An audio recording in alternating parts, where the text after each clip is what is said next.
नमस्कार। आज हम बात करेंगे उन समितियों और आयोगों की जिन्होंने पर्दे के पीछे रहकर भारतीय संविधान को आकार दिया है। ये वो शिल्पकार हैं जिनका काम अक्सर सुर्खियों में तो नहीं रहता, लेकिन जिनका असर हम सब पर पड़ता है।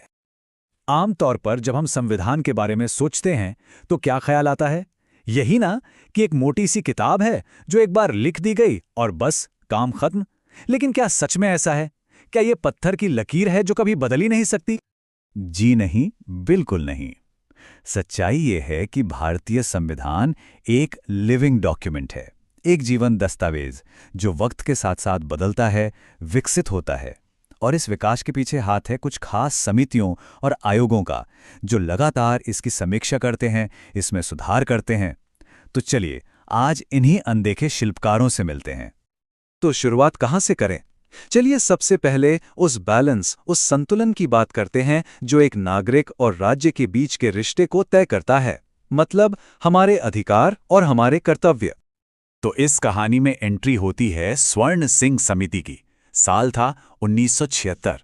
देश में इमरजेंसी का दौर चल रहा था। उस वक्त ये महसूस किया गया कि नागरिकों को अपने अधिकारों के साथ साथ अपनी ड्यूटीज, अपने कर्तव्यों के प्रति भी जागरूक होना चाहिए। और बस इसी सोच के साथ इस समिति ने मौलिक कर्तव्यों की सिफारिश की। इन्हीं की सिफारिश पर 42वें संशोधन के जरिए संविधान में आर्टिकल 51A जोड़ा गया, जो हमें हमारे 11 मौलिक कर्तव्यों की याद दिलाता है। अब सिक्के का दूसरा पहलू भी देखते हैं। जहां एक तरफ कर्तव्यों की बात हो रही थी, वहीं स्वर्ण सिंह समिति के ठीक बाद 1977 में शाह आयोग का गठन हुआ। इसका काम क्या था? इसका काम था इमरजेंसी के दौरान जो ज्यादतियां हुई थीं, उनकी जांच करना। इस आयोग की सिफारिशों से ही 44वां संशोधन हुआ, जिसने न सिर्फ मौलिक अधिकारों को और मजबूत किया, बल्कि सरकार के लिए आगे से इमरजेंसी लगाना भी काफी सख्त बना दिया। तो यहाँ इन दोनों के बीच का जो बैलेंस है वो साफ दिखता है। एक तरफ है स्वर्ण सिंह समिति जो कहती है कि नागरिकों का राज्य के प्रति क्या कर्तव्य है, और दूसरी तरफ है शाह आयोग जो कहता है कि राज्य का अपने नागरिकों के प्रति क्या दायित्व है, यानी उनके अधिकारों की रक्षा। और यही नाजुक संतुलन एक मजबूत लोकतंत्र की नींव है। अच्छा, अब कहानी को थोड़ा और आगे बढ़ाते हैं। अब हम देखेंगे कि लोकतंत्र को, डेमोक्रेसी को देश के कोने कोने तक, भारत के गांव-गांव तक पहुंचाने का काम कैसे हुआ, और ये सफर कई दशकों तक चला। और जैसा मैंने कहा, यह काम कोई एक दिन में नहीं हुआ। जरा इस टाइमलाइन पर नजर डालिए। सफर शुरू होता है 1957 में बलवंत राय मेहता समिति के साथ, जिन्होंने इसकी नींव रखी। फिर 1977 में अशोक मेहता समिति ने इस आइडिया को आगे बढ़ाया। उसके बाद LM सिंघवी और PK थूंगन जैसी कई समितियों ने इस पर लगातार काम किया। सोचिए, ये पूरे 35 साल का लंबा सफर था, जिसके बाद जाकर पंचायती राज को संवैधानिक दर्जा मिल पाया। तो इतनी लंबी मेहनत के बाद इसका नतीजा क्या निकला? नतीजा था 73वां संशोधन। इस एक संशोधन ने स्थानीय स्वशासन की, यानी लोकल सेल्फ गवर्नेंस की पूरी तस्वीर ही बदल कर रख दी। पंचायतों को संवैधानिक दर्जा मिला, ग्राम सभा को पहली बार आधिकारिक मान्यता मिली, और सही मायनों में सत्ता को जमीन तक, गांव तक पहुंचाया गया। और इसका एक सबसे बड़ा, सबसे जरूरी परिणाम बताएं क्या था? पंचायतों में महिलाओं के लिए आरक्षण।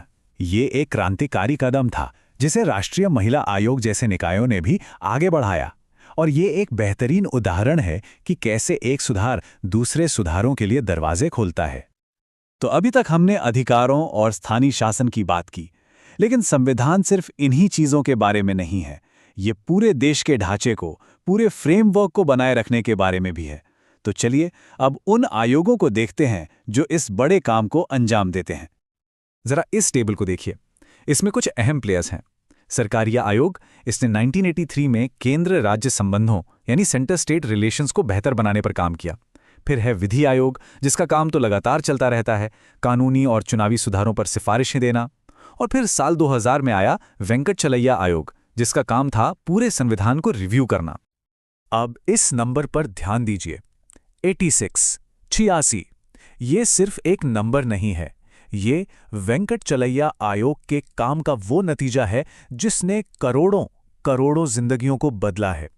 ये उस संशोधन का नंबर है जिसने भारत में शिक्षा की तस्वीर हमेशा के लिए बदल दी।